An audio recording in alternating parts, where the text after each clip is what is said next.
Assalamualaikum warahmatullahi wabarakatuh. Selamat berjumpa kembali ya para pejuang cuan dan pejuang sangkuters. Bagaimana nih keadaan teman-teman semua? Oke ya.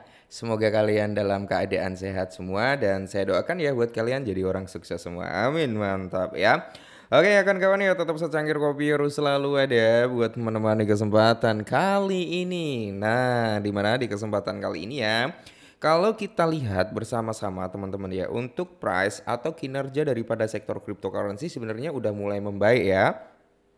Pasca statement daripada Donald Bebe untuk ya genjatan itulah ya bro ya, tahu sendiri konfliknya gitu kan. Market merespon nih ya, market dalam hal tersebut, menanggapi hal tersebut nih mulai ada recover. Bitcoin itu hari ini sempat di area 108 ribuan ya bro ya. Cuman terjadi sedikit retrace, wajar karena tetap akan ada yang namanya aksi ambil untung. Terus kalau kita lihat secara overallnya di sini altcoin itu udah mulai merespon lagi ya. Dengan beberapa altcoin udah mulai recover, tapi kebanyakan hari ini masih dalam kondisi apa? Merah merona-rona alias meronta-ronta. Why? Kenapa? Gitu kan, Bitcoin itu naik tapi kok altcoin itu malah cenderung koreksi.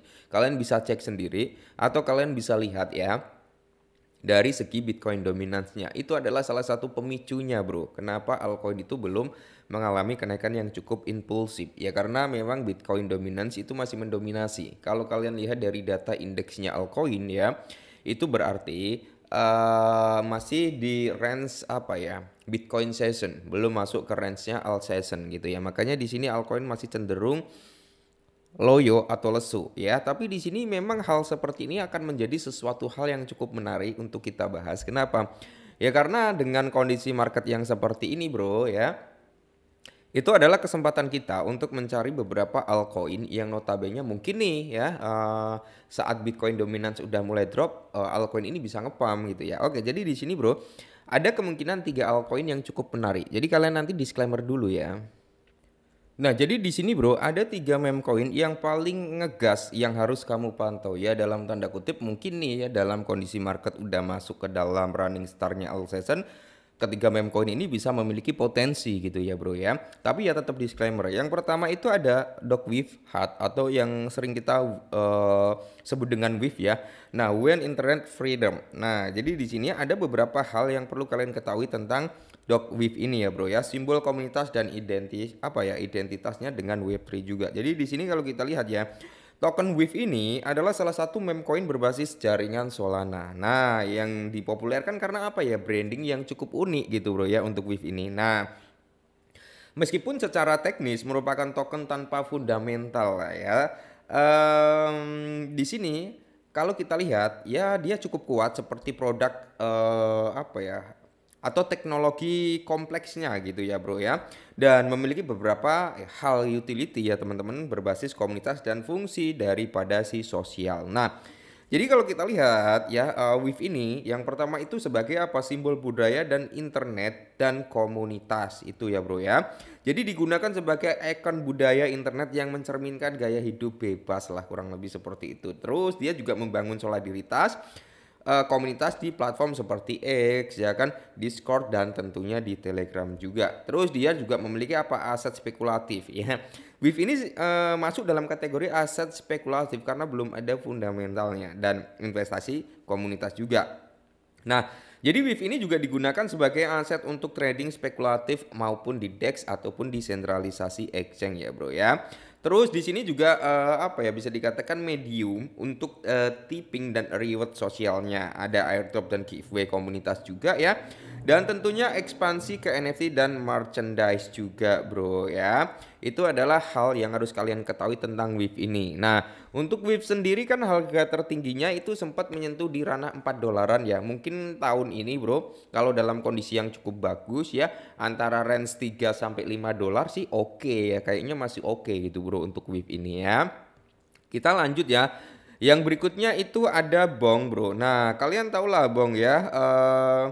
Dia juga berbasis apa ya, dari Solana juga ya bro ya. Jadi yang perlu kalian ketahui, Bong ini adalah salah satu pendongkrak ya kepopuleran dari meme coinnya Solana. Jadi ada beberapa poin yang harus kalian ketahui tentang Bong ini. Nah, Poin pertama atau utility yang pertama untuk Bong ini adalah sebagai apa? Airdrop dan distribusi komunitasnya, Bro. Jadi Bong dikenal luas karena apa? Airdropnya pada waktu itu di Saga, handphone Saga ya kalau nggak salah, Bro ya. Nah, terus dia juga sebagai apa? Pembayaran dan transaksi mikro gitu, Bro ya. Jadi digunakan sebagai alat pembayaran di berbagai platform yang mendukung Solana, termasuk ada marketplace NFT ya, ada game blockchain, terus ada merchant komunitas. Oke. Terus dia juga terintegrasi dan integrasi game dan NFT juga gitu, Bro, untuk si Bong ini ya kan. Jadi Bong ini digunakan untuk membeli item karakter ataupun fitur game-game lainnya. Beberapa koleksi NFT menerima Bong juga gitu, Bro ya. Dan dia juga apa ya, staking dan DeFi juga ya kan. Jadi Bong ini dapat digunakan dalam DeFi ekosistemnya Solana juga ya, Bro ya. Terus dia sebagai simbol komunitas dan brand sosial, ada event, tipping dan hadiah juga tentunya, Bro ya. Tapi ya tetap aja, Bro, Bong ini kan apa ya, bisa dikatakan meme coin, tapi dia memiliki basis komunitas yang kuat. Jadi kalau meme coin memiliki basis komunitas yang kuat, tidak menutup kemungkinan ya hype juga bisa datang ya. Oke. Terus untuk token berikutnya itu ada si Floki. Nah, kalian udah nggak asing lah dengan Floki ini ya. Jadi token Floki itu adalah meme coin yang bertema apa? Viking dan anjing ya. Terinspirasi dari apa? Ya, gugupnya Elon Musk gitu ya, Bro ya, yang bernama si Floki. Jadi Floki ini berkembang menjadi proyek yang serius dengan beberapa utilitas nyata, menjadikannya lebih dari sekedar meme coin sebenarnya ya, Bro ya. Jadi apa utilitas daripada si Floki ini? Dia juga apa ya? Utilitas pertama, Bro, itu ada Floki University ya, atau EduTech gitu teman-teman. Apa itu? Jadi platform edukasi kripto online gitu ya, Bro ya. Floki digunakan sebagai alat pembayaran untuk akses materi khusus dan sertifikat di platform ini juga gitu. Nah, menarik ya.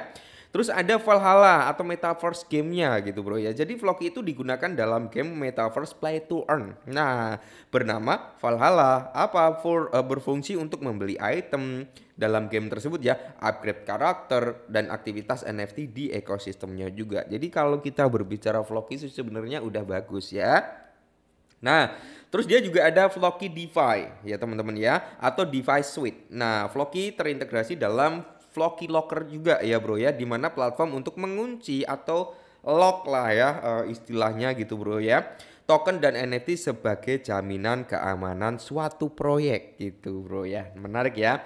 Floki juga digunakan untuk membayar biaya layanan platform ini juga. Nah, terus ada pembayaran merchant ya, di mana Floki bisa digunakan untuk pembayaran barang dan jasa melalui kemitraan dengan apa? Binance Pay ya, No Payment juga gitu, Bro ya, dan digunakan untuk apa? Transaksi di toko online e-commerce. Nah, dan merchant global ya.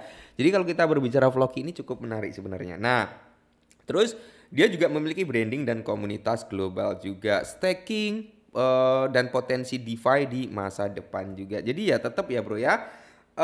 Kalian disclaimer dulu, meskipun beberapa utility dari ketiga altcoin ini bagus-bagus, cuman kan ya tetap harus disclaimer itu penting karena sektor cryptocurrency itu nggak semanis apa yang kita bayangkan. Oke, jadi ini adalah ketiga meme coin yang notabene diprediksikan memiliki potensi gitu ya, ketika bull market terjadi, hal ini bisa mengacu pada kenaikan ketiga altcoin dalam sektor meme ini. Oke, mungkin ini dulu, semoga bermanfaat, tetap semangat dan salam cuan.